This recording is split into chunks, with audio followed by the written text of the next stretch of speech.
Այսօր կբացահայտենք ևս մի կեղծիք, որը կապված է թուրքական սահմանի փակ լինելու հետ։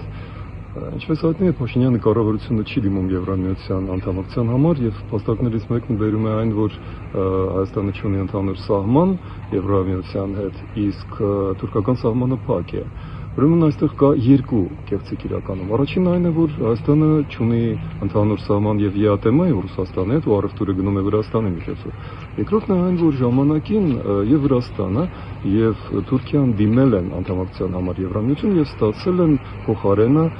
FTA կարգավիճակ, այսինքն Free Trade Area, ազատ տնտեսական գոտու մասնակիցներ, եւ դա պահանջում է անդամ երկրներից բաց պահել սահմանները ուրիշ անդամ երկրների համար։ Ուստի Եվրոպական կուսակցությունը պատահական չէ, որ պահանջում է դիմում գրել, որտեղ Եվրամիությունը դիմումի դեպքում շատ արագ բացում է FTA արտոնությունը նաև Հայաստանի համար եւ թուրքական սահմանը ստիպված բաց կլինի, որովհետեւ այլապես Թուրքիան կկորցնի արտոնությունները Եվրամիության հետ։